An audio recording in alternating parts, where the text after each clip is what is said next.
What's going on, slime?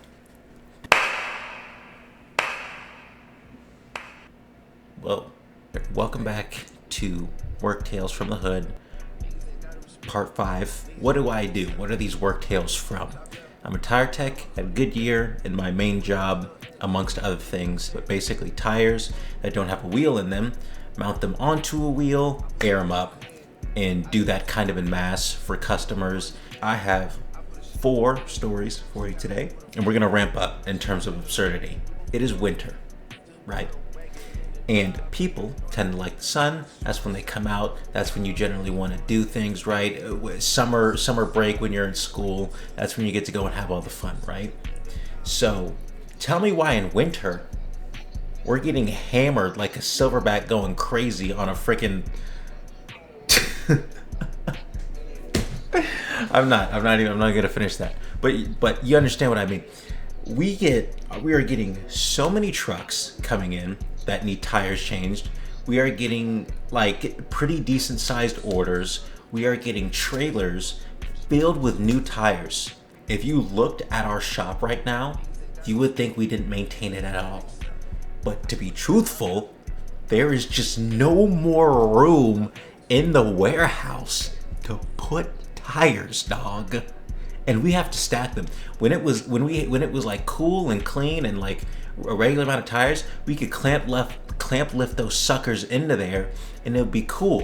And that's what we were doing for a while, but now there is no room to get in there, which means we gotta hand stack everything.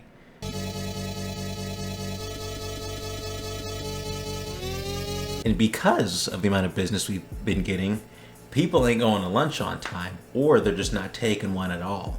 Luckily, today, I got one. And I'm sure a lot of people can relate to that feeling.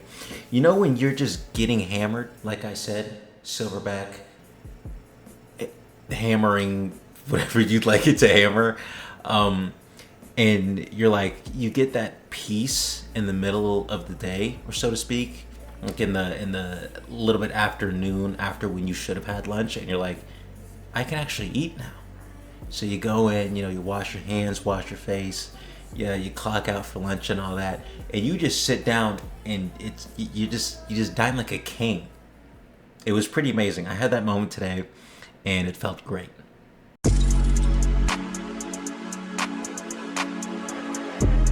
Double delay cheetah blast.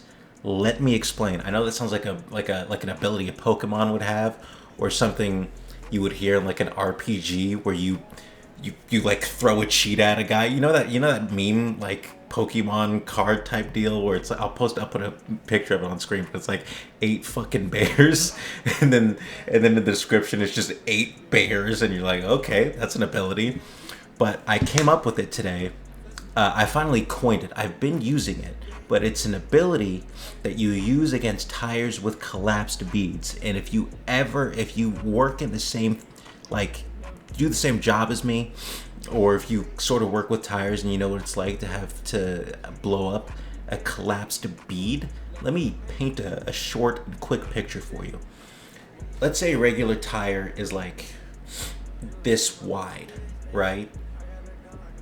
That's like good, relatively speaking, right? That means you can get the tire in there, or you can mount it onto a wheel easy. You can bar it down. You can get it in there. You can get the cheetah in between the wheel and the tire to push air in there. The tire expands around the wheel, and then you have a compressor pushing air into the valve stem of the wheel, and it airs it up, right? So the cheetah expands it, and then the compressor pumps air in there so that the tire stays like that, right? You get on the floor, right? Literally sitting down on the floor, feet in front of you. Feet in front of you like this, right? You get the cheetah tank. Let's just say this is my cheetah tank. You gotta pull it up to your chest, right? And when you stick the end of the cheetah tank in between the wheel and the tire, you stick that thing in there, dude.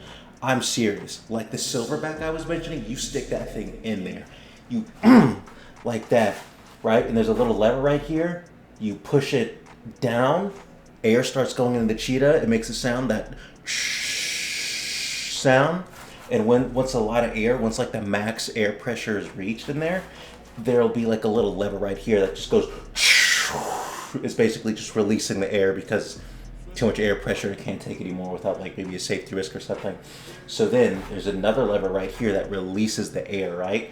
And so it's the cheetah at this point is kind of turned, so you're doing this, but then you wait a second, and basically you do 1/2 of the push. It gets a little air in there, and then you do the full, right? So it's like 2 blasts, and you go just like that. Literally, it'll if you let it, it'll push you like all the way back, so you're like facing like this, right?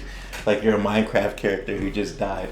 But I call it the double delay cheetah blast because sometimes the one I was dealing with today, it didn't go on the initial like full one. When I just did it full force, not the double delay or anything like that, it didn't air up.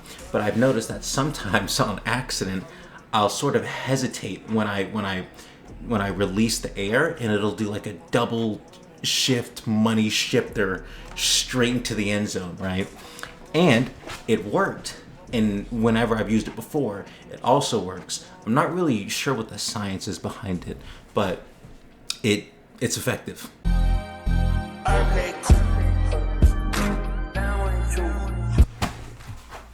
Zipper rip. Now, what is a zipper rip? When you inflate a tire, and a number of things can cause a zipper rip, but in this case, I'm not entirely sure what it was. It was an RPO. The tire was an RPO that I was airing up. So like I said, got your tire, got your wheel, put the tire on the wheel, bar it down, get it in a cage so that you don't die if something like this happens. Zipper rip won't kill you, but I'm gonna go into the ballistics of this in a minute. But to get back on track, the zipper rip is when the metal wires in a tire that line the tread, it's also on the sidewall too, which is where this happened. And when these little metal wires get weak, it could be due to water getting in the tire. When water gets in the tire, what happens when water and metal get together? Water rusts the metal, causing them to be weaker, and then they can break when you start filling a tire up with air. And then you'll hear this sound, right? I didn't, but the vets, at my work, they say that you hear this sound that, as denoted by the name, sounds like a zipper. You'll hear that. That wasn't the sound of a zipper, but you'll hear that sound, and then you'll hear a boom, right? And that is what happened. And let me tell you how lucky I got. And again, it's a zipper. Even if I was standing right next to it, it wouldn't have hurted me. It wouldn't have hurt me. But like I said, we'll get into the ballistics. I was filling up this RPO, right? I hit it. It caught on the wheel. It was taking air. Great. I needed to tie my shoe, but I didn't feel like bending down and doing it. So we've got the air up station. Ooh, my bad. We got the air up station right here. This is a wall. This is the air up station. My phone is the air up station, right? And then behind the wall, is the warehouse. And the warehouse has stacks of tires. And I wanted to prop my foot up to tie my shoe because it would be easier that way. So I was like, let me go back there and tie my shoe. So I'm fiddling around with it. I have my safety glasses on, and I'm starting to tie my shoe, and all of a sudden, boom, right? From the other side of the wall. I'm like, oh, and I knew what it was. I was like, yep, one of those things just exploded. So everybody kind of like stops because it's loud, dude. It is loud. Everybody came over to see what happened. Even my freaking service manager from inside came out to like check it out. And he was like, tire exploded? I'm like, yeah, seems like it. And we check it out, and we couldn't tell which one exploded initially because we weren't on the same side that the tire zipper ripped. I'll put a picture up on screen. But yeah, big ol' hole. It kind of like leaves the a trace of a zipper. Like if you were to put a zipper where that hole is, it would just like zip up, right? If you did that was it still's got me on like edge a little bit, so that now every time I'm doing the tires, I stand back, right? But yeah, even in other cases when those things explode, they go like feet up in the air, dude. It is crazy. But yeah, Work Tales from the Hood, part something.